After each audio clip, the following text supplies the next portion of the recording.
Arsenal 3, Crystal Palace 2. Arsenal are in the semi-finals of the Carabao Cup. Purely Arsenal instant reaction podcast. Well, let's talk about the lineup. So Kieran Tierney got his first start in about 18 months for Arsenal.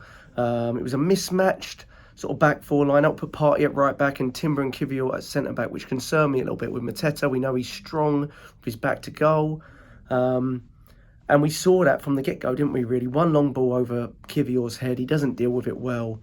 And it's really easy for Mateta to just hold him off and place it beside David Raya. I'm not sure if David Raya could have come out a little bit further and closer to him. He seemed a bit rooted to his line, a bit like Onana at Man U. But ultimately, it's a schoolboy error really from Kivior, and he's not quite strong enough in those situations, Kivior. And if he's alongside someone like Saliba or Gabriel, maybe he gets away with it. But he wasn't here. But that's nothing against Timber either, because I thought he handled Mateta for the rest of the game and anything else that came his way from centre back and right back really fantastically well.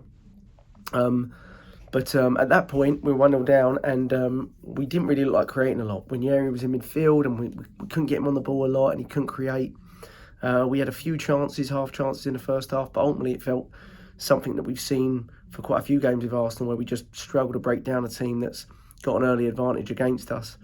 And Mikel Arteta had seen enough at half-time. He took Ranieri off, which many fans, I'm sure, will be frustrated with, to hold a 17-year-old. Some people might say you're holding a 17-year-old accountable. I think he just wanted to do something different. He wanted to get his captain on the pitch.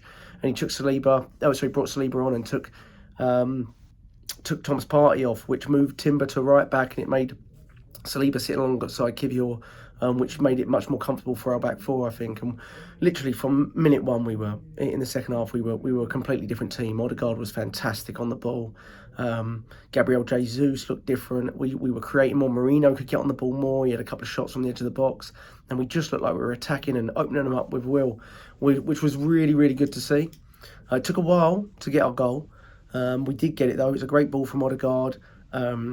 Gabriel Jesus does well. He turns and swivels, holds off Chalobah. It's a lovely little dink over Henderson's left shoulder.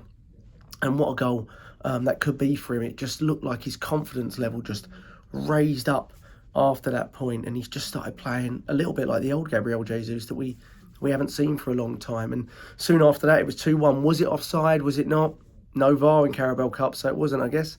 And we've certainly had a fair few of those types of decisions go against us in recent weeks. So it was lovely to see that one. And this was, again, Odegaard was at the heart of the move. But I think Saka was on at this point. He laid the ball through. And it's a great finish from Jesus. It's hard and low and into the corner. And suddenly we're 2-1 up. And it doesn't flatter us at all at that point. We're making chances at will and we're doing really, really well. And then it's soon after that, it's 3-1. Palace are now pushing up a little bit, starting to try to create, and we kind of hit them on the break. But again, it's a lovely ball from Odegaard, gets 2 assists in this game. And Gabriel Jesus side foots it into the bottom left-hand corner to get his hat-trick for Arsenal. I think that's his first hat-trick for Arsenal, but I could be wrong. But it's a fantastic performance from Gabriel Jesus. He looked completely different from the moment he got that goal. He was turning in the box, swivelling. He looked like he'd found an extra yard of pace, could get his shots off. All stuff we've not seen for him in a long time, really. So we don't know how important that could be. Many of us said we're going to need Gabriel Jesus at some point this season, so it's important to support him and back him and hope that he finds some form once again. Well, he certainly did that today to put us in the last 4 of the Carabao Cup. Don't think we'll know who we've got until tomorrow. Probably the unfortunate thing was we had to bring on some big guns. Saliba, Odegaard, Saka all playing a relatively big part here, but they didn't start the game. Neither did Lewis Skelly either, who looks like he's kind of been permanently promoted to the first team setup. I thought Tierney did okay, to be honest. Still, had some moments. Went down in the 65th-ish minute. Maybe it was just cramp, or he might have felt something again. You wouldn't be surprised with Kieran Tierney, would you, to be honest? So it's kind of the way his Arsenal career has been in terms of injuries. But it looks like we got out of it relatively healthy. Hopefully Declan Rice is back for the weekend, because we do play Palace again. They obviously got a goal late on for Eddie Nketiah, and it was a good header from him, but I do think David Raya should save it, and I think probably Saliba and Kivior should do better in the box against Eddie Nketiah. But he definitely came on with a point to prove, and it was a good header from him, but I think we could all do better there. Our defence, back centre-backs, and also David Raya as well. and it left a little bit of a tetchy last 5 to 10 minutes. But the score flattered massively. I think it was an XG of 2.3 to 0.3.